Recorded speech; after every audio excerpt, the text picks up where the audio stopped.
Hello, I'm Rabbi Steven Bob. I'm the Rabbi Emeritus of Congregation Etz Chaim in Lombard, Illinois, and a guest faculty member here at Wheaton College.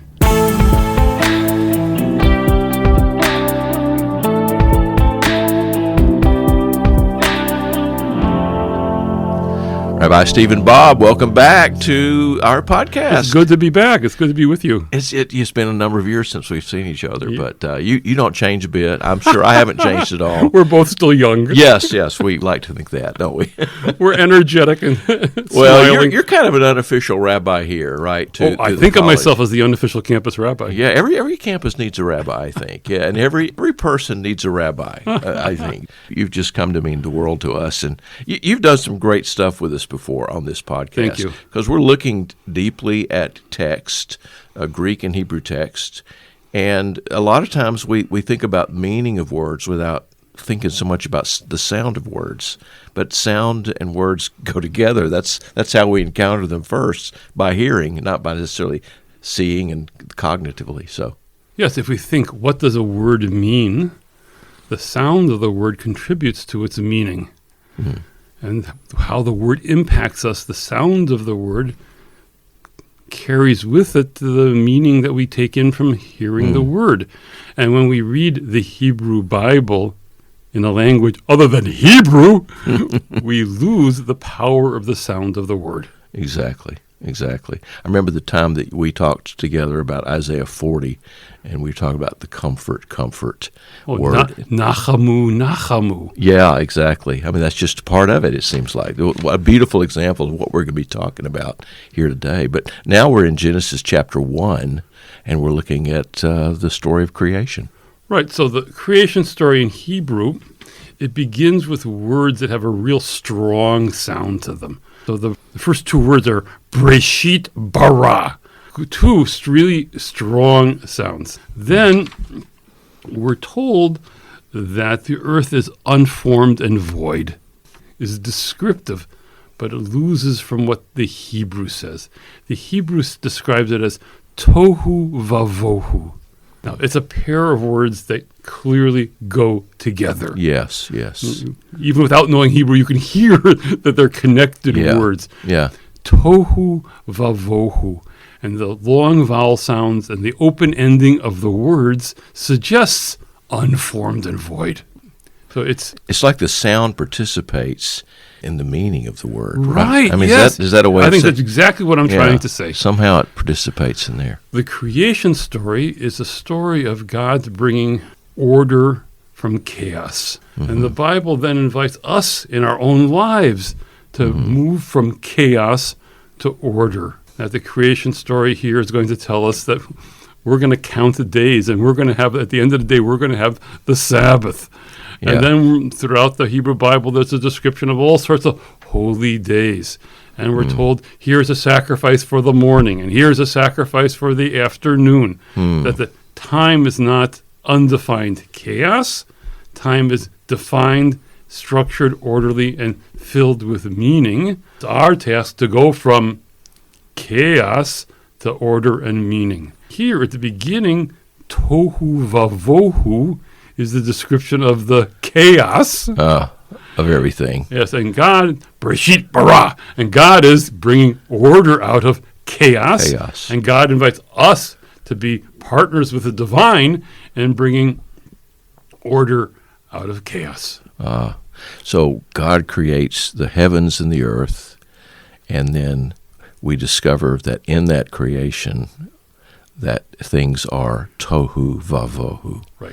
And we in English say formless and void. Yeah. But which is okay. It's fine. It's fine. But what does it mean? You know, but hearing the sound helps us understand that meaning.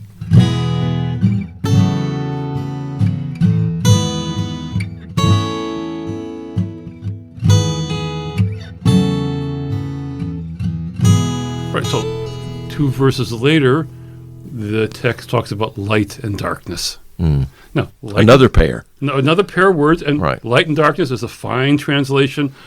of the Hebrew, I can't think of a translation that doesn't use the words light and darkness. Yes. Sometimes there's words that are translated a different way by different translators, but everybody. Right. Between you and me, we can't think of anybody who doesn't say light and darkness. Yes, exactly. Now, listen to the Hebrew. The word for light is or. It sounds like light, but my favorite is the word for darkness. Choshech. Choshech sounds frightening. It does, yeah. I want to crawl away somewhere. We better be scared of Choshech. The Choshech is going to get you. So I love this, also the contrast between or, again with a long vowel sound, and Choshech with hard consonants. Yes. And Choshech, it's got two ch. It's got two ch. Yeah, for many English speakers, ch is a hard sound. Yeah, it's hard for me. So. I love to ask students to say Chevron, or yes. but once you hear it, Shem. yes. Good biblical place names, but for English speakers, are a little difficult. Yeah, we just say ch. Yeah. We can't quite get it, but the light and so we have heavens and earth, which is a pair, tohu avohu, which is a pair, and then we have here or and choshech, right, as the light and darkness, order and disorder. As you know, this creation story is filled with these pairs. Yes, exactly. All the way through. Complementary. It's like, black and white. It's almost like coloring. All the colors, everything's there. Each paragraph ends with, it was evening, it was morning. Right. Exactly. Well, it's important, I think, to think of language not just as having meaning, but having sound. And that's a part of what you do. Or the meaning grows out of the sound. Yeah. Even better. Yeah, so that it's... Yeah.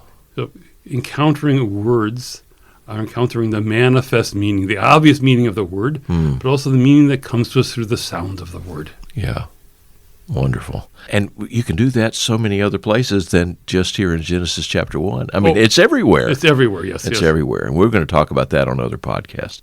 Rabbi Steven Bob, great to be with you today on Exegetically Speaking. Rabbi Steven Bob is such a gracious and charismatic person. He is well loved here on campus and abroad. He has a deep love for Scripture as well. He just finished a book on Ezra and Nehemiah, certainly a neglected part of the Hebrew Bible. He's given us a great reminder that the sounds of the original languages of the Bible do participate in the meaning of those texts. If you're a pastor or church leader and you have a promising young man or woman in your church who's interested in the Bible, there's no place better than Wheaton College to send them, direct them to get that training. Go to the show notes, and there are links there that you can follow to get more information. Thanks to our editor, my wife, the talented Kathy Capes. Thanks to John Lonsma, who directs our Wheaton team. Thanks to Rebecca Larson and Jesse Dugan, who helped us get this podcast up on the internet. Thanks to David Capes and Phil Keggy for our music. Exegetically Speaking is a podcast of the friends and faculty of Wheaton College and the Lanier Theological Library in Houston, Texas. Until next time, I'm David Capes. Thanks for listening.